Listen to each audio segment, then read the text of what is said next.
ಎಲ್ಲಿ ತನಕ ಜನ ಅದಾರ ಅಂತ ತಿಳ್ಕೊಂಡು ದೃಷ್ಟಿ ಹಾಸಿದ್ರೆ ನಮ್ಮ ದೃಷ್ಟಿ ಎಲ್ಲಿ ತನಕ ಹೋಗುತ್ತ ಅಲ್ಲಿ ತನಕ ಜನರ ತಲೆನ ಕಂಡು ತಾಯಿಗಳ ಕುಂಭನ ಕಂಡು ಹೊರತು ನೆಲನ ಕಂಡಿಲ್ಲ ನಮಗೆ. ಅಷ್ಟು ವ್ಯಾಪಕವಾಗಿ ನೀವೆಲ್ಲ ಭಕ್ತಿಯಿಂದ ಉತ್ಸವವನ್ನು ಮಾಡಿದಿರಿ. ಅಷ್ಟ ಅಲ್ಲ, ತಾಯಂದಿರ ಕುಂಭಮೇಳ, ವಾದ್ಯ ವೃಂದ, ಭಕ್ತರ ಜಯಘೋಷ ಬಹುತೇಕ ಬಹಳ ಕಡೆಗೆ ಇರ್ತಾವೆ. ಆದರೆ ಮಳಲಿ ಗ್ರಾಮದ ವಿಶೇಷತೆ ಏನು ಅಂದರೆ ನೂರಾರು ಜನ ಶಾಲಾ ಮಕ್ಕಳು ಕೂಡ ಉತ್ಸವದಲ್ಲಿ ಪಾಲ್ಗೊಂಡ್ರು, ಹೂ ಹಾರಿಸಿದ್ರು, ಲೇಜಿ ಮಾಡಿದರು, ಚಿಣ್ಕೋಲಾಡಿದರು. ಉತ್ಸವದುದ್ದಕ್ಕೂ ಅವರು ತಮ್ಮ ಭಕ್ತಿಯನ್ನು ಅರ್ಪಣೆ ಮಾಡಿದರು. ಆಮೇಲೆ ಪಲ್ಲಕ್ಕಿ ಪ್ರಾರಂಭ ಆದಾಗಿನಿಂದ ದೇವಸ್ಥಾನಕ್ಕೆ ಬಂದು ಮುಟ್ಟು ತನಕ ಹೂವಿನ ಸುರುಮಳೆಯ ಮಧ್ಯದಲ್ಲಿ ಉತ್ಸವ ಮಾಡಿದ ಊರು ಯಾವುದಂದ್ರೆ ಅದು ಮಳಲಿ ಗ್ರಾಮ ಅನ್ನುವಂಥದ್ದನ್ನು ನಾವು ಹೇಳದೆ ಇರಲಿಕ್ಕಾಗೋದಿಲ್ಲ. ಇಂತಹ ಹಲವಾರು ವಿಶೇಷತೆಗಳನ್ನು ಒಳಗೊಂಡು ಅಭೂತಪೂರ್ವವಾಗಿ ಮಾಡಿರುವಂತಹ ನಿಮ್ಮ ಉತ್ಸವವನ್ನು ನೋಡಿ ಜಗದ್ಗುರುಗಳವರು ಸಂತೋಷಭರಿತರಾಗಿ ನಿಮ್ಮೆಲ್ಲರಿಗೂ ಕೂಡ ತುಂಬ ಹೃದಯದಿಂದ ಮಂಗಲ ಆಶೀರ್ವಾದವನ್ನು ಅನುಗ್ರಹಿಸುವವರು ಆಗ್ತಾ ಇದ್ದಾರೆ.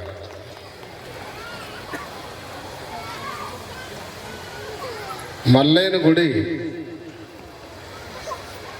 ನೋಡಲಿಕ್ಕೆ ಬಹಳ ಸಣ್ಣದದ. ನಿಮ್ಮೂರೊಳಗೆ ನೀವು ಕಟ್ಟಿದ ಗುಡಿ ಬಹಳ ಸಣ್ಣದದ, ಆದ್ರೆ ನಿಮ್ಮ ಹೃದಯದೊಳಗೆ ಭಕ್ತಿ ಮಾತ್ರ ಬಹಳ ದೊಡ್ಡದದ. ಭಕ್ತಿ ಬಹಳ ದೊಡ್ಡದದ ಅನ್ನೋದಕ್ಕೆ ನೀವು ಸೇರಿರುವಂತಹ ಜನಸಂಖ್ಯೆ, ನಿಮ್ಮ ಮುಖದ ಮೇಲಿರುವಂತಹ ಆಸಕ್ತಿ, ಉತ್ಸಾಹ ಇವುಗಳನ್ನು ನೋಡಿದರೆ ಮಲ್ಲಯ್ಯ ಕೇವಲ ಗುಡಿಯೊಳಗೆ ಮಾತ್ರ ಕುಳಿತಿಲ್ಲ, ನಿಮ್ಮ ಹೃದಯದೊಳಗನೆ ಮಲ್ಲಯ್ಯ ಕುಳಿತುಕೊಂಡಾನ ಅನ್ನುವಷ್ಟು ಸಂತೋಷ, ಸಮಾಧಾನ ನಮಗೆ ಆಗ್ತಾ ಇದೆ. ಭಾರತ ದೇಶ ಧರ್ಮ ಪ್ರಧಾನವಾಗಿರುವಂಥ ದೇಶ. ಈ ದೇಶದಲ್ಲಿ ದೇವರಿಗೆ, ಧರ್ಮಕ್ಕೆ ಇರುವಷ್ಟು ಮಹತ್ವ ಬೇರೆ ಯಾವುದಕ್ಕೂ ಇಲ್ಲ. ಅಂತೇನೆ ಭಾರತ ದೇಶದಲ್ಲಿ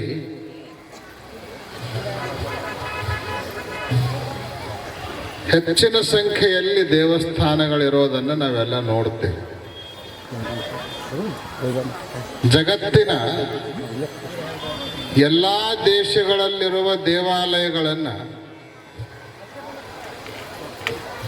ಆಮೇಲೆ ಕೇವಲ ಭಾರತ ದೇಶದಲ್ಲಿರುವ ದೇವಾಲಯಗಳನ್ನು ನೀವೇನಾದರೂ ಲೆಕ್ಕ ಮಾಡಿದ್ರಿ ಅಂದ್ರೆ ಭಾರತವನ್ನು ಹೊರತುಪಡಿಸಿ ಇನ್ನುಳಿದ ಎಲ್ಲ ದೇಶಗಳಲ್ಲಿರುವ ದೇವಾಲಯಗಳಿಗಿಂತಲೂ ಭಾರತ ದೇಶದಲ್ಲಿರುವ ದೇವಾಲಯಗಳ ಸಂಖ್ಯೆನೇ ಜಾಸ್ತಿ ಆಗ್ತದೆ.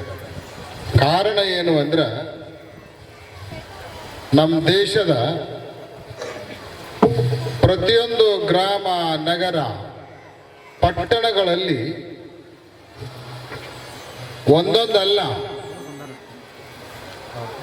10 ಹಲವಾರು ದೇವಾಲಯಗಳಿರುವಂಥದ್ದನ್ನು ನಾವು ಗಮನಿಸಬಹುದು. ಭಾರತ ದೇಶದಲ್ಲಿ ದೇವಾಲಯಗಳಿಲ್ಲದ ಊರ ಇಲ್ಲ. ಅದಾವ ದೇವಾಲಯ ಇಲ್ಲದ ಊರನೇ ಇಲ್ಲ. ಕಾರಣ ಏನು ಅಂದ್ರೆ ದೇವರ ಮೇಲೆ ನಮ್ಮ ಜನ ಅಷ್ಟು ಭಕ್ತಿ. ಗ್ರಾಮೀಣ ಪ್ರದೇಶದಲ್ಲಿ ನಾವು ಗಮನಿಸ್ತೀವಿ,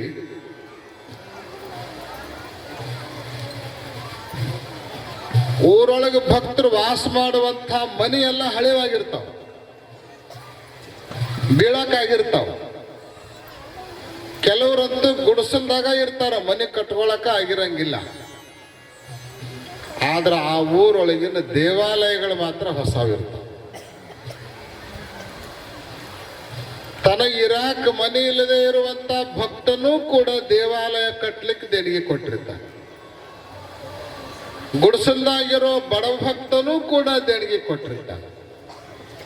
ಯಾರೇ ಅವನು ಹೋಗಿ ಅಲ್ಲೋ ನಿನಗ ಇರಾಕ ಮನೆ ಇಲ್ಲ ಮತ್ತೆ ದೇವ್ರ ಗುಡಿ ಕಟ್ಟಾಕ ರೊಕ್ಕ ಕೊಡ್ತೀಯಲ್ಲ ನೀನು ಅಂತ ಕೇಳಿದ್ರ ಅವ ಹೇಳೋ ಮಾತು ಎಷ್ಟು ಅದ್ಭುತ ಇರ್ತದಂದ್ರ ಅವ ಹೇಳ್ತಾನ, ದೇವ್ರನ್ನ ನಾವು ಚೆನ್ನಾಗಿರ್ತೀವಿ ಅಂದ್ರೆ ಆ ದೇವ್ರು ನಮ್ಮನ್ನು ಚೆನ್ನಾಗಿಡ್ತಾನ್ರಿ, ಅದಕ್ಕೆ ನಾವು ಕೊಡ್ತೀವಿ ಅಂತ.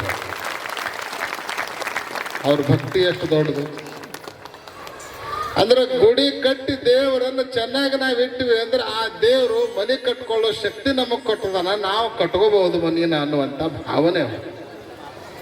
ಈ ಭಾವನೆಗೆ ಬೆಲೆ ಕಟ್ಟಲಿಕ್ಕೆ ಆಗೋದಿಲ್ಲ.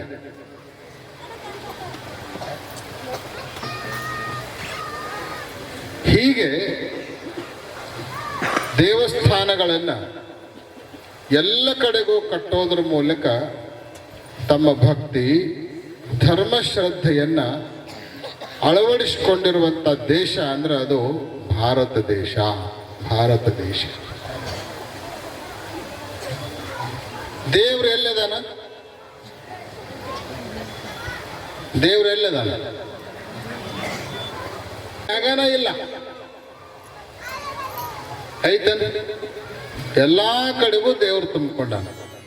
ಆಕಾಶವತ್ ಸರ್ವಗತಶ್ಚ ನಿತ್ಯ. ಆಕಾಶವತ್ ಸರ್ವಗತಶ್ಚ ನಿತ್ಯ. ಹೆಂಗ ಆಕಾಶ ಎಲ್ಲಾ ಕಡೆಗೂ ತುಂಬಿಕೊಂಡದನೋ ಹಂಗ ಪರಮಾತ್ಮ ಎಲ್ಲ ಕಡೆಗೂ ಕೂಡ ವ್ಯಾಪಿಸಿಕೊಂಡ. ನೀವು ಅನ್ಬಹುದು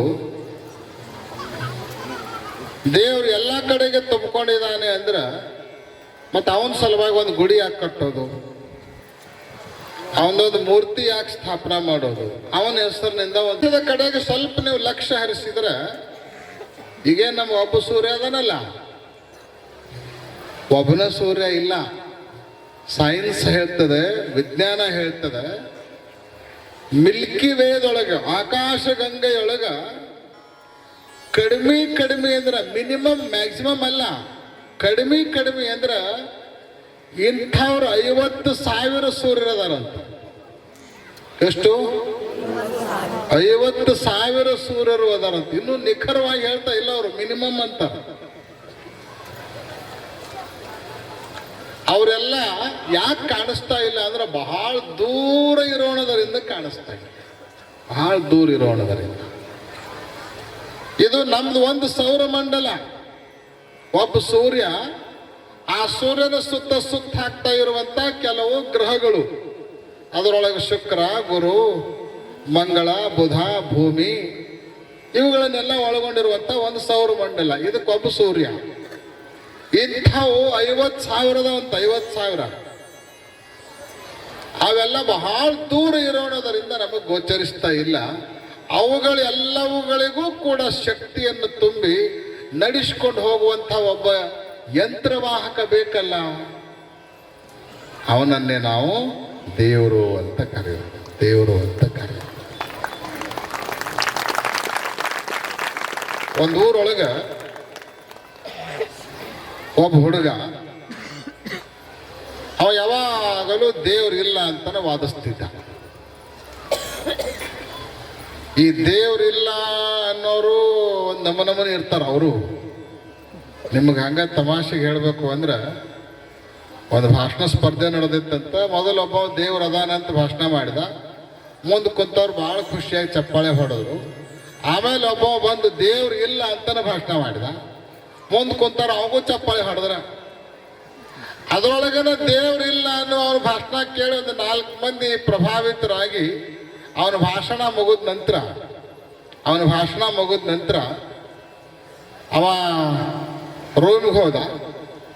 4 ಜನ ಏನೋ ಪ್ರಭಾವಿತರಾಗಿದ್ರಲ್ಲ ಅವನ ಹತ್ರ ಹೋಗಿ, ಏನ್ರಿ ಏನ್ ಚಲೋ ಮಾತಾಡಿದ್ರಿ, ನಿಮ್ಮ ಮಾತು ಕೇಳಿ ನಾವು ನಿಜವಾಗಲೂ ಪ್ರಭಾವಿತರಾಗಿದ್ದೇವೆ, ನಿಮ್ಮ ಮೇಲೆ ಅಪಾರವಾಗಿರುವಂತ ಗೌರವ ನಮಗೆ ಬಂದಿದೆ. ನಾವೇನೇನೋ ತಲೆಯಾಗಿ ಇಟ್ಕೊಂಡು ಕುಂತಿದ್ದೀವಿ, ಆ ದೇವ್ರು ಈ ದೇವ್ರು, ಆ ವಾರದ ದೇವ್ರು ಈ ವಾರದ ದೇವ್ರು ಅಂತ ಹೇಳಿ ನಮ್ಮ ತಲೆಯಾಗಿನ ಜಡ್ಡೆ ಎಲ್ಲ ಬಿಟ್ಟು ಹೋಯ್ತು. ಭಾಳ ಚಲೋ ಮಾತಾಡಿದ್ರಿ ಅಂತ ಹೊಗಳಕ್ಕೆ ಹತ್ತಿದ್ರು. ಅವ್ರ ಹೊಗಳಿಕೆ ಒಳಗ ತನ್ನ ಮೈ ತಾನೇ ಮರೆತಿರುವಂಥ ಇವ ತನ್ಮಯ ಅದ. ಆಮೇಲೆ ಅವ್ರು ಹೊಗಳ್ತಾ ಹೊಗಳ್ತಾ ಹೊಗಳ್ತಾ ಏನ್ ನಿಮ್ಮ ಭಾಷಣ, ಏನ್ ನಿಮ್ಮ ಯುಕ್ತಿ, ಏನ್ ನಿಮ್ಮ ಪಾಂಡಿತ್ಯ, ಇದೆಲ್ಲ ನಿಮಗೆ ಎಲ್ಲಿಂದ ಬಂತು ಅಂತ ಕೇಳಿದ್ರು. ಮೈ ಮರೆತಿರೋ ಅವ ಇದ್ರಾಗ ನಮ್ದೇನ್ರಿ ಎಲ್ಲ ಅವನ ಕೃಪೆ ಅಂತ ಹೇಳಿ ಏನಂತ ಭಾಷಣ ಮಾಡಿದ್ದವ? ದೇವ್ರು ಇಲ್ಲ ಅಂತ ಭಾಷಣ ಮಾಡಿದ್ದ. ಆದ್ರೆ ದೇವ್ರು ಇಲ್ಲ ಅಂತ ಭಾಷಣ ಮಾಡೋದಕ್ಕ ದೇವರ ಕೃಪೆ ಅಂತ ಹೇಳ್ತಾನೆ. ದೇವರ ಕೃಪೆ ಕಾರಣ ಅಂತ ಹೇಳ್ತಾನೆ. ಅಂದ್ರೆ ದೇವ್ರು ಇಲ್ಲ ಇಲ್ಲ ಇಲ್ಲ ಅಂತ ಯಾರು ಅಂತಿರ್ತಾರಲ್ಲ, ಅವ್ರ ನಾಲ್ಗೆಯೊಳಗನ ಮೊದಲು ದೇವ್ರು ಇರ್ತಾನ. ಎಲ್ಲಿರ್ತಾನ? ದೇವ್ರಿಲ್ಲ ಅನ್ನೋ ಅವ್ರ ನಾಲ್ಗ್ಯಾಗನ ಮೊದಲು ದೇವ್ರು ಇರ್ತಾನ. ದೇವ್ರನ್ನ ಇಲ್ಲ ನಾವು ನಾಲ್ಗ್ಯಾಗ ಹೆಂಗಿರ್ತಾನ್ರಿ ಅಂತ ನೀವು ಅನ್ಬಹುದು. ದೇವ್ರಿಲ್ಲ ಅಂತ ನಿಮ್ಮ ಹತ್ರ ಬಂದ್ರಿ ಅಂದ್ರ ನೀವು ಅವ್ರನ್ನ ಕೇಳ್ರಿ ಏನಂತ. ಏನಿಲ್ಲ ಏನಂತಾರ ಅವ್ರು? ದೇವ್ರಿಲ್ಲ. ಮತ್ತೊಮ್ಮೆ ಕೇಳ್ರಿ ಏನಿಲ್ಲ? ದೇವ್ರಿಲ್ಲ. ಅವ್ರ ಬಾಯೊಳಗ ದೇವ್ರು ಅನ್ನೋದು ಮೊದಲು ಬರುತ್ತೋ ಏನು ಇಲ್ಲ ಅನ್ನೋದು ಮೊದಲು ಬರ್ತೈತೆ? ಮೊದಲು ದೇವರು ಅನ್ನೋದು ಬರ್ತೈತಿ. ಅಂದ್ರ ದೇವ್ರು ಇಲ್ಲ ಅನ್ನುವವನ ನಾಲ್ಗ್ಯಾಗೂ ಮೊದಲು ಬರೋದು ಯಾವುದು? ದೇವರೇ ಮೊದಲು ಬರ್ತೈತೆ. ಅದಕ್ಕೆ ದೇವರು ಇಲ್ಲ ಅನ್ನೋದನ್ನ ಅಷ್ಟು ಸುಲಭವಾಗಿ ಹೇಳಲಿಕ್ಕೆ ಸಾಧ್ಯ ಇಲ್ಲ, ಸಾಧ್ಯ ಇಲ್ಲ. ಹಿಂಗ ದೇವ್ರು ಇಲ್ಲ ಅಂತ ತಿಳ್ಕೊಂಡು ವಾದ ಮಾಡುವಂಥ ಒಬ್ಬ ಯುವಕ, ಅವನಿಗೆ ಇವನು ಸರಿಯಾದ ದಾರಿಗೆ ತಗೊಂಡು ಬರಬೇಕು ಅಂತ ಅವ್ರ ಅವ್ವ ಅಪ್ಪ ಏನ್ ಮಾಡಿದ್ರು ಅಂದ್ರೆ, ಅತ್ಯಂತ ಶ್ರದ್ಧಾಳುವಾಗಿರುವಂತ ಒಬ್ಬ ಹೆಣ್ಮಗಳನ್ನ ಕರ್ಕೊಂಡು ಬಂದು ಕನ್ಯಾ ನೋಡಿ ಮದುವೆ ಮಾಡಿದ್ರು. ಇವಾರೇ ದೇವ್ರು ಇಲ್ಲ ನಾವ, ಆಕೆಯರೇ ದೇವ್ರ ಮೇಲೆ ಅಪಾರವಾಗಿರುವಂತಹ ಶ್ರದ್ಧೆ. ಸಂಸಾರ ಶುರುವಾಯ್ತು. ಮದುವೆ ಆಗಿ 2 ವರ್ಷ ತುಂಬೋದ್ರೊಳಗೆ ಒಂದು ಮಗುನು ಹುಟ್ಟಿತು. ಆಮೇಲೆ ಒಂದು 10-15 ವರ್ಷ ಕಳೆಯೋದ್ರಾಗ ಮಗು ದೊಡ್ಡದು ಆಯ್ತು. ಆದ್ರೆ ಇವ್ರು ದಿನಾಲೂ ಜಗಳ ಆಡ್ತಿದ್ರು. ಎದ್ರ ಸಲುವಾಗಿ? ಜಗಳ ಬಗೆಹರಿಸ್ಬೇಕಾದ ದೇವ್ರು ಇವರಿಬ್ಬರಿಗೆ ಜಗಳ ಹಚ್ಕೊಂತಿದ್ರು. ದೇವ್ರ ಸಲುವಾಗಿ ಇಬ್ರು ಜಗಳ ಆಡ್ತಿದ್ರು. ಇವ್ರು ಜಗಳಾಡೋದನ್ನ ನೋಡಿ ನೋಡಿ ನೋಡಿ ನೋಡಿ ಆ ಹುಡುಗ ಬ್ಯಾಸತ್ತು. ಒಂದು ದಿವಸ ಅವ್ರ ಅವನ ಹತ್ರ ಬಂದು ಎದ್ರ ಸಲುವಾಗಿ ಜಗಳಾಡಕತ್ತೀರಿ ನೀವಿಬ್ರು? ನಾನು ಹುಟ್ಟಿದಾಗಿಂದ ನೋಡ್ತೇನೆ, ದಿನಾಲೂ ಜಗಳಾಡ್ತೀರಿ. ಎದ್ರ ಸಲುವಾಗಿ ಜಗಳಾಡ್ತೀರಿ? ನಿಮ್ ಜಗಳ ಬಗೆಹರಿಸ್ಬೇಕಾದ್ರೆ ಏನ್ ಮಾಡ್ಬೇಕು ಅಂತ ಕೇಳಿದ್ದ. ಅವಾಗ ಅವ್ರ ಅವನ್ಲು, ನಿನಗದು ಸಂಬಂಧ ಇಲ್ಲದ ವಿಚಾರ, ನಿನಗದು ಬಗೆಹರ್ಸಕ್ಕೂ ಆಗಂಗಿಲ್ಲ. ಅದನ್ನು ತಗೊಂಡು ಏನ್ ಮಾಡ್ತೀನಿ, ನಿನಗೆ ಏನ್ ಬೇಕು ಅದನ್ನು ತಗೊಂಡು ಸುಮ್ಮನಿರು ಅಂತ ಹೇಳಿ. ಇಲ್ಲ ಇಲ್ಲ, ನಾನು ನಿಮ್ಮ ಜಗಳ ಬಗೆಹರಿಸ್ಬೇಕು, ಎದ್ರ ಸಂಬಂಧ ಜಗಳ ಆಡ್ತೀರಿ ಹೇಳ್ರಿ ನೀವು ಅಂತ ಕೇಳಿ. ಸುಮ್ಕೊಂಡ್ರು ಅಂತ ಹೇಳಿದ್ರು ಸಹಿತ ಕೇಳಿಲ್ಲ, ಬಹಳ ಹಠ ಮಾಡಿದ. ಅವಾಗ ಅವು ಇದ್ದದ್ದನ್ನು ಹೇಳಿಬಿಟ್ಟು, ದೇವರ ಸಲುವಾಗಿ ನಮ್ಮಿಬ್ಬರ ಮಧ್ಯದಲ್ಲಿ ಜಗಳ ಆಗ್ತದೆ. ಈ ಜಗಳ ನಿಲ್ಬೇಕಾದ್ರೆ ಏನ್ ಮಾಡ್ಬೇಕು ಅಂತ ಕೇಳಿದ ಹುಡುಗ. ಅವಾಗ ಅವಂದ್ಲು, ನಿಮ್ಮಪ್ಪ ದೇವ್ರದಾನ ಅಂತ ಒಪ್ಕೊಂಡು ಬಿಟ್ರೆ ಈ ಜಗಳ ನಿಂತು ಅಂತ ಹೇಳಿ. ಇಟ್ಟು ಸಣ್ಣ ಕೆಲ್ಸಕ್ಕೆ ನೀವು ಜಗಳಾಕತ್ತೀರಿ ಅಂತ ನಾವು. ಅವಾಗ ಅವ್ರ ಒಂದು 15 ವರ್ಷ ಆದ್ ನಿಮ್ಮ ಅಪ್ಪನ ಒಪ್ಪಿಸ್ಬೇಕಂತ ನಾನು ಪ್ರಯತ್ನ ಮಾಡಾಕತ್ತೇನೆ, ಇಲ್ಲಿ ತನಕ ಒಪ್ಕೊಂಡಿಲ್ಲ, ಇದನ್ನ ಸಣ್ಣ ಕೆಲಸ ಅಂತ ತಿಳ್ಕೊಂಡು ಏನೇನು ಅಂತ ಕೇಳಿದ್ವಿ. ನಾ ಹೇಳ್ದಂಗ ನೀ ಹ್ಞೂ ಅನ್ನೋದಾದ್ರ ಅಪ್ಪನ್ನ ದೇವ್ರದಾನ ಅಂತ ನಾನು ಒಪ್ಪಿಸ್ತೀನಿ ಎಂದ. ನಿಮ್ಮ ಅಪ್ಪ ದೇವ್ರದಾನ ಅಂತ ಒಪ್ಕೊಳ್ಳೋದಾದ್ರೆ ನೀ ಹೆಂಗ್ ಹೇಳ್ತೀನಿ ಹಂಗೆ ಕೇಳ್ತಾನೆ ಅಂದ್ಲಕ್ಕೆ. ಯಾರು? ನೀ ಹೆಂಗ್ ಹೇಳ್ತಾನೆ ಹಂಗೆ ಕೇಳ್ತೀನಿ ಅಂದ್ಲು. ಆಯ್ತು ಅಂತ ಹೇಳಿ ಒಪ್ಪಿಗೆ ಆಯ್ತು. ಮನೆಯೊಳಗೆ ಊಟ ಗೀಟ ಮಾಡ್ಕೊಂಡು ಮುಂಜಾನೆ ಅವರಪ್ಪ ಆಫೀಸಿಗೆ ಹೋಗಿದ್ದ. ಮನೆ ಹತ್ರನ ಆಫೀಸ್ ಇತ್ತು. ಆಫೀಸ್ನೊಳಗೆ ಕುತ್ಕೊಂಡಿದ್ದ. ಅಪ್ಪನ ಹತ್ರ ಹೋಗೋಣ ನಡಿ ಅಂತ ತಿಳ್ಕೊಂಡು ಅವನು ಕರ್ಕೊಂಡು ಆಫೀಸ್ ಹತ್ರ ಬಂದ ಮಗ. ಅಷ್ಟ್ರೊಳಗನ ಆ ಆಫೀಸಿನ ಮುಂದ್ಗಡೆಗೆ ಒಂದು ವೇಟಿಂಗ್ ಹಾಲ್ ಇತ್ತು, ಯಾರ ಬಂದ್ರ ಕೂಡ್ಲಿಕ್ಕೆ ಅಂತ ಹೇಳಿ. ಅಲ್ಲಿ ಬಂದು ಇವರಿಬ್ರು ಕೂತ್ಕೊಂಡ್ರು. ಇವರು ಕೂಡ್ರದಷ್ಟೇ ತಡ ಅವ ಆಫೀಸ್ ಕೆಲಸ ಮುಗಿಸಿ ಬೇರೆ ಎಲ್ಲೋ ಹೋಗ್ಬೇಕಾಗಿತ್ತು. ಅವನಿಗೆ ಹೋಗ್ಬೇಕಾಗಿತ್ತು. ಇವ್ರು ಕುಂತದ್ ನೋಡಿದ, ಏನು ಅಪರೂಪಕ್ಕ ಅವ್ವ ಮಕ್ಕಳ ಜೋಡಿ ಇಲ್ಲಿ ಬಂದು ಕುಂತತ್ತಲ್ಲ ಅಂತಂದ. ಇಲ್ಲ, ಕೆಲಸ ಎಲ್ಲ ಮುಗಿದಿತ್ತು, ಹಂಗ ಸುಮ್ಮನೆ ಬಂದು ಕುತ್ಕೊಂಡಿದ್ದೀವಿ ಅಂತ ಹೇಳಿದ್ರು ಇಬ್ರು. ಆಯ್ತು, ನಾ ಒಂದು 5 ನಿಮಿಷ ಇಲ್ಲೇ ಹೋಗಿ ಬರ್ತೀನಿ, ನೀವು ಇಲ್ಲೇ ಕುಂಡ್ರದಾದ್ರೆ ಹಂಗ ಬಾಕ್ಲ ಬಿಟ್ಟು ಹೋಗ್ತೀನಿ, ನೀವು ಒಳಗೆ ಹೋಗೋದಾದ್ರೆ ಕೀಲಿ ಹಾಕೊಂಡು ಹೋಗ್ತೀನಿ ಅಂತ ಹೇಳಿದ. ನೀವು ಬರೋ ತನಕ ಇಲ್ಲೇ ಕುಂತಿರ್ತೀವಿ, ಹಂಗ ಹೋಗು ಅಂತ ಹೇಳಿದ್ರು ಅವ್ರಿಬ್ರು. ಆಯ್ತು ಅಂತ ಹಂಗ ಬಿಟ್ಟು ತನ್ನ ಕೆಲ್ಸಕ್ಕೆ ಹೊರಗೆ ಹೋದ. ಈ ಹುಡುಗ ಏನ್ ಮಾಡ್ದ ಅಂದ್ರ, ಅಪ್ಪ ಹೊರಗೆ ಹೋಗೋದು ಅಷ್ಟೇ ತಡ ಆಫೀಸ್ನಾಗ ಹೋಗಿ ಒಂದು ಬಿಳಿ ಹಾಳೆ ಮೇಲೆ ಒಂದು ನವಿಲಿನ ಚಿತ್ರವನ್ನ ಬರೆದ. ಆ ನವಿಲಿನ ಚಿತ್ರದ ದೇಹದ ತುಂಬೆಲ್ಲ, ನವಿಲಿನ ದೇಹದ ಮೇಲೆ ಹೆಂಗಂಗೆ ಎಲ್ಲೆಲ್ಲಿ ಬಣ್ಣ ಇರ್ತಾವಲ್ಲ, ಆ ಎಲ್ಲ ಬಣ್ಣವನ್ನ ಅಕ್ಯುರೇಟ್ ಆಗಿ ತುಂಬಿದ. ನವಿಲಿನ ಚಿತ್ರ ಇಷ್ಟು ಚೆನ್ನಾಗಿ ಆಯ್ತಲ್ಲ, ಆ ಹಾಳೆ ಮೇಲೆ ಚಿತ್ರ ಅಲ್ಲ, ನವಿಲೇನೇ ಬಂದು ಕುಂತದೇನೋ ಅನ್ನುವಂಗ ಕಾಣಿಸ್ತಿತ್ತು. ಅಷ್ಟು ಸುಂದರವಾಗಿ ನವಿಲಿನ ಚಿತ್ರವನ್ನು ಬಿಡಿಸಿದ್ದ. ಬಂದು ಕೂಡಲೇ ಮೊದಲು ಅದ ಕಾಣಬೇಕು. ಆ ರೀತಿ ಜಗತ್ತಿನೊಳಗೆ 2 ವಾದಗಳದಾವ. ಒಂದು ದೇವ್ರ ಅದಾನ ಅನ್ನೋ ವಾದ, ಮತ್ತೊಂದು ದೇವ್ರಿಲ್ಲ ಇಲ್ಲ ಅನ್ನುವಂಥ ವಾದ. ದೇವರ ಅದಾನ ಅಂತ ವಾದಿಸುವವರನ್ನ ನಾವು ಆಸ್ತಿಕರು ಅಂತ ಕರಿತೀವಿ. ದೇವ್ರು ಇಲ್ಲ ಅನ್ನುವವರನ್ನ ನಾಸ್ತಿಕರು ಅಂತ ಕರಿತೀವಿ. ಆದ್ರೆ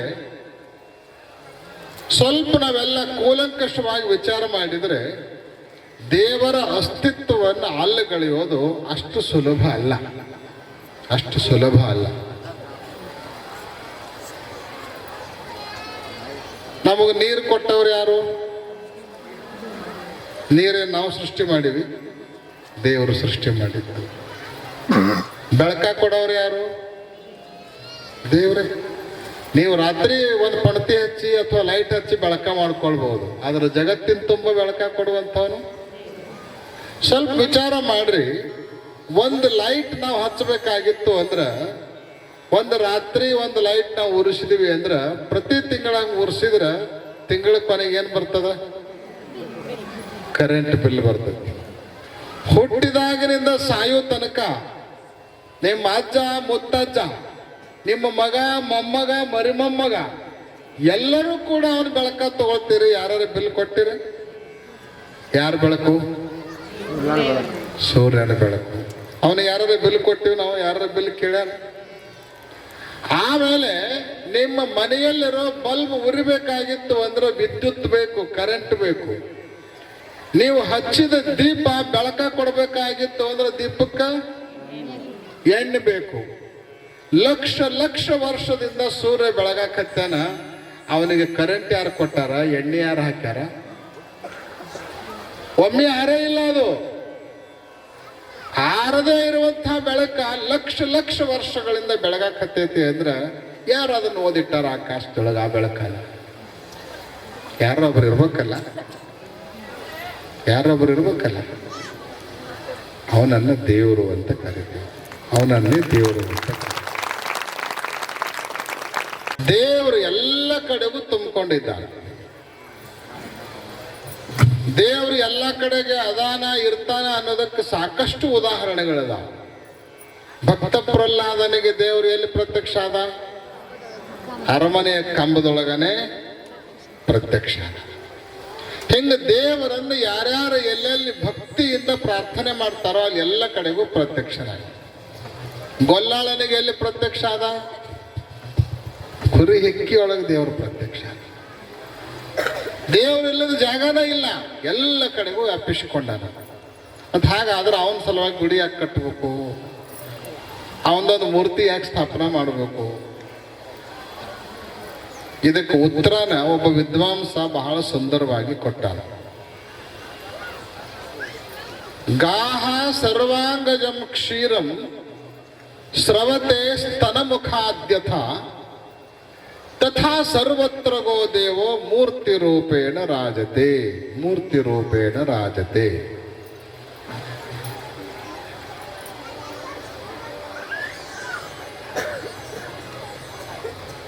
ಹಾಲು ಕೊಡೋ ಆಕಳ ದೇಹದ ತುಂಬೆಲ್ಲ ಹಾಲು ಇರ್ತಾವ. ನೀವೇನು ಹಾಲು ಹಿಂಡ್ಕೊಳ್ತೀರ ಆಕಳದು, ಅದ್ರ ಶರೀರದ ತುಂಬೆಲ್ಲ ಹಾಲು ಇರ್ತಾವ. ಆದ್ರ ದೇಹದ ತುಂಬೆಲ್ಲ ಹಾಲು ಅದಾವ ಅಂತ ಹೇಳಿ ಬಾಲ ಹಿಂಡಿದ್ರೆ ಹಾಲು ಬರ್ತಾವ, ಬಾಯಿ ಹಿಂಡಿದ್ರೆ ಹಾಲು ಬರ್ತಾವ, ಕಾಲು ಹಿಂಡಿದ್ರ, ಕೋಡ್ ಹಿಂಡಿದ್ರ ಬರಂಗಿಲ್ಲ. ಮತ್ತೆ ಎಲ್ಲ ಕಡೆಗೆ ಹಾಲು ಅದಾವಲ್ಲ, ಬರಬೇಕಾಗಿತ್ತು, ಬರಂಗಿಲ್ಲ. ಆಕಳಿನ ದೇಹದ ತುಂಬೆಲ್ಲ ಹಾಲಿದ್ರು ಕೂಡ ಅದು ಬರೋದು ಒಂದ ಕಡೆಗೆ, ಎಲ್ಲೇ ಕೆಚ್ಚಲಿನ ಮೂಲಕನೇ ಹಾಲು ಬರೋದು. ದೇಹದ ತುಂಬೆಲ್ಲ ಇರ್ತಾವ, ಆದ್ರ ಬರೋದು ಮಾತ್ರ ಕೆಚ್ಚಲಿನ ಮೂಲಕನೇ ಬರ್ತಾವ.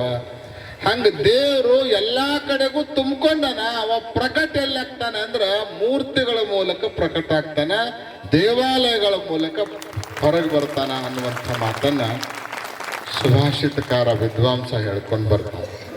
ಆ ಕಾರಣಕ್ಕಾಗಿ ಗುಡಿ ಕಟ್ಟಬೇಕು, ಮೂರ್ತಿಯನ್ನ ಸ್ಥಾಪನೆ ಮಾಡಬೇಕು. ನಮ್ಮ ಭಕ್ತಿ ಅಪಾರವಾಗಿತ್ತು, ಅಪ್ರತಿಮವಾಗಿತ್ತು ಅಂದ್ರ ಆ ಮೂರ್ತಿಗಳಲ್ಲಿ ಅದ್ಭುತವಾಗಿರುವಂತ ಶಕ್ತಿ ಇರ್ತದೆ. ಅದ್ಭುತವಾಗಿರುವಂತ ಶಕ್ತಿ ಅದನ್ನು ಇಟ್ಟು ಅವನ ಹತ್ರ ಬಂದು ಕೂತ್ಕೊಂಡ. ಯಾರು ಹಾ, ಮಗ ಅವನ ಹತ್ರ ಬಂದು ಕೂತ್ಕೊಂಡ. ಗೊತ್ತಿರ್ಬೇಕು ಯಾರಿಗೇನು ಕೇಳಾಕತ್ತೀವ ಅನ್ನೋದು. ಅವನ ಹತ್ರ ಬಂದು ಕೂತ್ಕೊಂಡು ಅವಾಗ ಹೇಳ್ದ, ಈಗ ಅಪ್ಪ ಹೊರಗಿಂದ ಬರ್ತಾನ, ಒಳಗೆ ಹೋದ್ಮೇಲೆ ಯಾರು ಬಂದಿದ್ರೇನು ಅಂತ ಕೇಳ್ತಾನ. ಯಾರೂ ಇಲ್ಲ ಅಂತ ನಾನು ಹೇಳ್ತೀನಿ, ನೀನು ಯಾರೂ ಹೋಗಿಲ್ಲ ಅಂತ ಹೇಳ್ಬೇಕು ಅಂದ. ಅವಾಗ ಒಂದು ಮತ್ತೆ ನೀವು ಹೋಗಿದ್ದಲ್ಲ ಒಳಗ ಅಂತ ಕೇಳಿದ್ದೆ. ಅಪ್ಪ ದೇವ್ರದಂತ ಒಪ್ಪೋಬೇಕ ಬೇಡ? ಒಪ್ಕೋಬೇಕು. ಮತ್ತೆ ಒಪ್ಕೋಬೇಕನ್ನಂಗಿದ್ರೆ ಹಿಂಗೆ ಹೇಳು ಅಂದ. ಆಯ್ತಳಪ್ಪ ಹಂಗ ಹೇಳ್ತೀನಿ ಅಂದ್ಲ ಅವ್ವ. ಅಷ್ಟು ಇವ್ರು ಮಾತಾಡೋದ್ರೊಳಗೆ ಹೊರಗೆ ಹೋಗಿರುವಂತ ಅಪ್ಪ ಒಳಗೆ ಬಂದು ಒಳಗಡೆ ಹೋಗಿ ನೋಡ್ತಾನ. ಸುಂದರವಾಗಿರುವಂತಹ ನವಿಲಿನ ಚಿತ್ರವನ್ನ ಹೊಂದಿರುವಂತ ಒಂದು ಬಿಳಿ ಹಾಳಿ ಟೇಬಲ್ ಮೇಲೆ ಕಾಣಿಸ್ತಿತ್ತು. ಹೋಗುವಾಗ ಇರ್ಲಿಲ್ಲ, ಬಂದಾಗ ಅದೇ ಎಲ್ಲಕ್ಕಿಂತಲೂ ಮೇಲೆ ಕಾಣಕತ್ತ. ತಕ್ಷಣ ಯಾರೇ ಬಂದಿದ್ರೇನು ಆಫೀಸ್ನಾಗ ಅಂತ ಕೇಳಿದ. ಅವಾಗ ಮಗ ರೆಡಿನೇ ಇದ್ದಲ್ಲ, ನಾವಿಲ್ಲೇ ಕುಂತಿಪ್ಪ, ಯಾರು ಬಂದಿಲ್ಲ ಅಂತ ಹೇಳಿ. ಹಂಗಂಗಾಗತ್ತೆ, ಯಾರ ಬಂದಿರ್ಬೇಕಲ್ಲ, ನೀವು ಒಳಗದು ಹೋಗಿದ್ರೇನು ಅಂತ ಕೇಳಿ. ಅವ ಮೊದಲ ಒಪ್ಪಂದ ಆಗಿತ್ತಲ್ಲ, ಅವು ಒಂದು ನಾವು ಒಳಗೂ ಹೋಗಿಲ್ಲ ಹೊರಗೂ ಹೋಗಿಲ್ಲ, ಇಲ್ಲೇ ಕೂತ್ಕೊಂಡಿವಿ, ಆಫೀಸ್ನಾಗ ಮಾತ್ರ ಯಾರು ಬಂದಿಲ್ಲ ಅಂತ ಅವನು ಹೇಳ್ಬಿಟ್ಟು. ಹಿಂಗಂಗ್ ಸಾಧ್ಯದ, ಯಾರ್ಯಾರ ಬಂದಿರ್ಲೇಬೇಕು ಅಂದ. ಅರೆ ನೀ ಹೊರಗೆ ಹೋಗಿದಿ, ನಾವಿಲ್ಲ ಕೂತ್ಕೊಂಡಿವಿ, ಯಾರ ಬಂದದ್ದು ಹೋದದ್ದು ನಮಗ್ ಗೊತ್ತಾಕತ್ತೆ, ನನಗೆ ಹೆಂಗ್ ಗೊತ್ತಾಕತ್ತೆ ಅಂದ್ರ. ನಾವಿಲ್ಲೇ ಕೂತ್ಕೊಂಡಿವಿ, ನಮಗ್ ಗೊತ್ತಾಗಲ್ಲ, ಯಾರು ಬರ್ತಾರ? ಅವಾಗ ಅವ ಅಂದ, ಇಲ್ಲ ಯಾರೇ ಬಂದಿರ್ಲೇಬೇಕು ಅಂದ. ಹಿಂಗಂಗ್ ಹೇಳ್ತಿ, ಯಾರ ಬಂದಿರ್ಬೇಕು ನೀನು ಅಂತ ಕೇಳಿದ ಮಗ.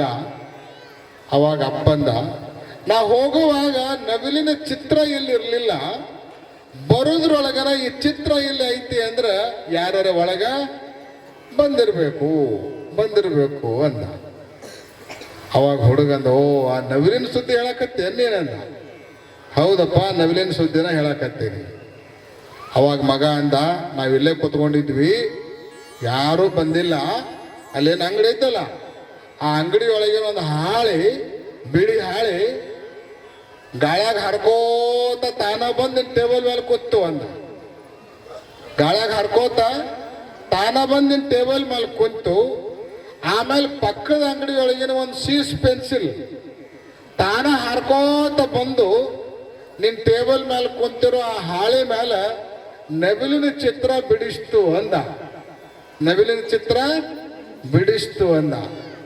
ಆ ನವಿಲಿನ ಚಿತ್ರ ತಯಾರಾಗೋದು ಅಷ್ಟೇ ತಡ, ಬಾಜಾರದೊಳಗಿರುವಂಥ ಬಣ್ಣದ ಅಂಗಡಿಯೊಳಗಿನ ಬಣ್ಣಗಳು ಗಾಳ್ಯಾಗ ಹರ್ಕೋತ ತಾನಾಗೆ ಬಂದು ಈ ಚಿತ್ರದ ಒಳಗಡೆ ಬಂದು ಕೂತ್ಕೊಂಡವು ಅಂದ. ಅವಾಗ ಅಪ್ಪ ಅಂದ, ಯಾರು ತಲೆ ಕೆಟ್ಟವ್ರ ಮುಂದೆ ಹೇಳಿದನ ಅಂದ. ನೀ ಹೇಳಿದ ಕೂಡಲೇ ಹ್ಞೂ ಅಂತ ನಾನು ತಿಳ್ಕೊಂಡು ಎಲ್ಲಿ ಹಾಳಿ ಪೆನ್ಸಿಲ್ಲ ಬಣ್ಣ ಇಲ್ಲಿ ಬಂದಾವ ಅಂದ್ರೆ ತಾನ ಬರ್ಲಿಕ್ಕೆ ಸಾಧ್ಯ ಇಲ್ಲ. ಯಾರೇ ಒಬ್ಬರು ತಂದಾಗ ಮಾತ್ರ ಅವು ಬರ್ತಾವ. ಯಾರು ತರಲಿಲ್ಲ ಅಂದ್ರೆ ತಾನಾಗಿ ಅವು ಬರ್ಲಿಕ್ಕೆ ಸಾಧ್ಯವೇ ಇಲ್ಲ. ಇಲ್ಲಿ ಬಂದಾವ ಅಂದ್ರೆ ತಂದವ್ರೊಬ್ರು ಇರಬೇಕು, ಯಾರ ಇಲ್ಲಿ ಬಂದು ಹೋಗಿರ್ಲೇಬೇಕು ಅಂತ ಕುಂತಾವ.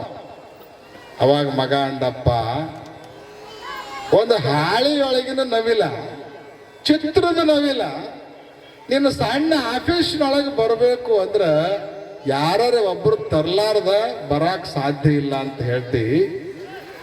ಅದ್ಭುತವಾಗಿರುವಂತಹ ಈ ಪ್ರಪಂಚ, ಇಂಥ ಲಕ್ಷಾಂತರ ನವಿಲುಗಳು ಜಗತ್ತಿನೊಳಗೆ ಸೃಷ್ಟಿ ಆಗ್ತಾವ, ಸಾಯ್ತಾವ. ಕೋಟಿ ಕೋಟಿ ಪ್ರಾಣಿಗಳು ಹುಟ್ಕೊಳ್ತಾವ, ಹೋಗ್ತಾವ. ಮತ್ತ ಅವೆಲ್ಲ ಈ ಜಗತ್ತಿನೊಳಗೆ ಬರ್ತಾವ ಅಂದ್ರೆ ತಂದವ್ರೊಬ್ರು ಯಾರು ಇರ್ಬೇಕಲ್ಲ. ಯಾರೂ ತರ್ಲಾರ್ದ ತಾನೇ ಹೆಂಗಾರ ಬರಾಕ್ ಸಾಧ್ಯ ಅದಾವೇನು? ಯಾರು ತಗೊಂಡು ಬರ್ತಾರಲ್ಲ ಅವನಿಗೇನೆ ದೇವರು ಅಂತ ಕರೀತಾರ. ದೇವ್ರ ಅದಾನಂತ ಒಪ್ಪಗಾರಪ್ಪ ಅಂತೇಳ ಅವನು ಕಣ್ ತೆರೀತು. ಇಲ್ಲಿ ತನಕ ಏನು ವಾದಿಸ್ತಿದ್ದಲ್ಲ, ಝಗ್ಗಂತ ಬೆಳಕು ಬಿದ್ದಂಗಾಯ್ತು. ತಕ್ಷಣನೇ ತನ್ನ ಅಜ್ಞಾನವನ್ನ ಮರೆತು ಆ ಮಗನಿಗೆ ನಮಸ್ಕಾರ ಮಾಡ್ತಾನ. ನೀ ನನ್ನ ಹೊಟ್ಟೆಯಿಂದ ಹುಟ್ಟಿರುವಂಥ ಮಗ ಅಲ್ಪ, ಇವತ್ತಿಂದ ನನಗೆ ನೀನು ಗುರು ಅಂತ ಹೇಳಿ ನಮಸ್ಕಾರ ಮಾಡಿದ್ದ.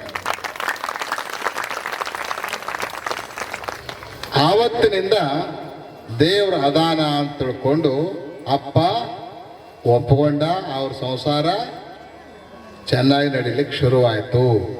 ಹೇಳೋದಕ್ಕೆ ಕಾರಣ ಏನು ಅಂತ ಕೇಳಿದ್ರ, ಅದ್ಭುತವಾಗಿರುವಂಥ ಈ ಪ್ರಪಂಚ ನಮ್ಮ ಕಣ್ಮುಂದೆ ಇದೆ ಅಂದ್ರೆ ಇದನ್ನು ನಡೆಸುವಂಥವನೊಬ್ಬನು ಇರಲೇಬೇಕು. ಅವನನ್ನು ನಾವು ದಾರ್ಶನಿಕವಾಗಿ ದೇವರು ಅಂತ ಕರಿತೀವಿ. ಆ ದೇವರು ಒಬ್ಬನೇ ಅದಾನ. ಎಷ್ಟು ಮಂದಿ ಅದಾರ? ಇಬ್ಬರು ಮೂವರು ದೇವರೆಂದು ಒಬ್ಬಿಬ್ಬಿ ಮಾತನಾಡಬೇಡ, ದೇವನೊಬ್ಬನೇ ಕಾಣಿರೋ. ದೇವನೊಬ್ಬ, ನಾಮ ಹಲವು. ಸಿದ್ಧಾಂತ ಶಿಖಾಮಣಿಯಲ್ಲೂ ಕೂಡ ಏಕ ಏವ ಶಿವ ಸಾಕ್ಷಾತ್ ಚಿದಾನಂದಮಯೋ ವಿಭು, ನಿರ್ವಿಕಲ್ಪೋ ನಿರಾಕಾರೋ ನಿರ್ಗುಣೋ ನಿಷ್ಪ್ರಪಂಚಕಃ. ಪರಮಾತ್ಮ ಒಬ್ಬನೇ ಅದಾನ.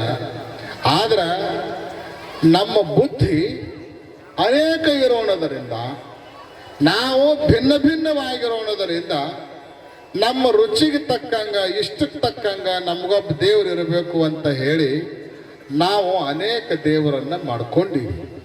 ಅವನ ಮೂಲ ರೂಪ ಒಂದೇ ಇರೋದು. ನೀವು ಅಂಗಳದೊಳಗ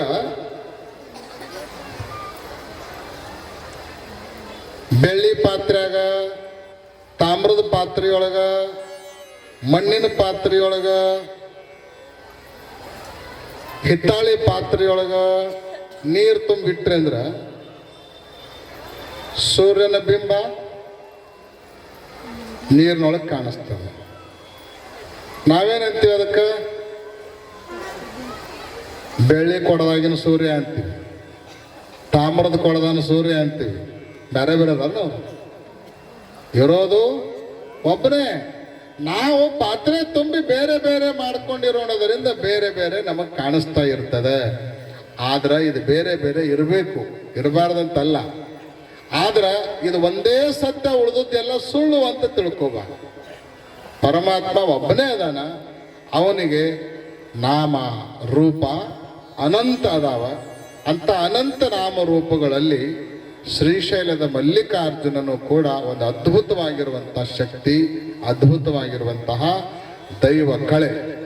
ಅಂತೇನೆ ಲಕ್ಷಾಂತರ ಜನ ಶ್ರೀಶೈಲಕ್ಕೆ ದರ್ಶನಾರ್ಥವಾಗಿ ಹೋಗುವಂತಹದನ್ನು ನಾವು ನೋಡ್ತಾ ಇದ್ದೇವೆ. ಯುಗಾದಿ ಬಂತು ಅಂದ್ರೆ ಈ ಭಾಗದ ಜನ ತಂಡೋಪತಂಡವಾಗಿ ಯಾರು ನಡ್ಕೊತ ಹೋಗ್ತಾರ, ಯಾರು ಗಾಡಿ ತಗೊಂಡು ಹೋಗ್ತಾರ, ಯಾರು ಮರಗಾಲ ಕಟ್ಕೊಂಡು ಹೋಗ್ತಾರ, ಯಾರು ಚೀಲ ಹಗಲ ಮೇಲೆ ಹೊತ್ಕೊಂಡು ಹೋಗ್ತಾರ, ಯಾರು ಮತ್ತೇನೇನೋ ತಗೊಂಡು ಹೋಗ್ತಾರ. ಆ ವೈಭವವನ್ನು ಮತ್ತೆ ಎಲ್ಲೂ ನೋಡ್ಲಿಕ್ಕಾಗೋದಿಲ್ಲ, ಎಲ್ಲೂ ನೋಡ್ಲಿಕ್ಕಾಗೋದಿಲ್ಲ. ಜಗತ್ತಿನಲ್ಲಿ ಅತಿ ಹೆಚ್ಚು ಪಾದಯಾತ್ರಾರ್ಥಿಗಳನ್ನು ಹೊಂದಿರುವಂಥ ಕ್ಷೇತ್ರ ಅಂದ್ರೆ ಶ್ರೀಶೈಲ. ಅತಿ ಹೆಚ್ಚು ಪಾದಯಾತ್ರಾರ್ಥಿಗಳನ್ನು ಹೊಂದಿರುವಂಥ.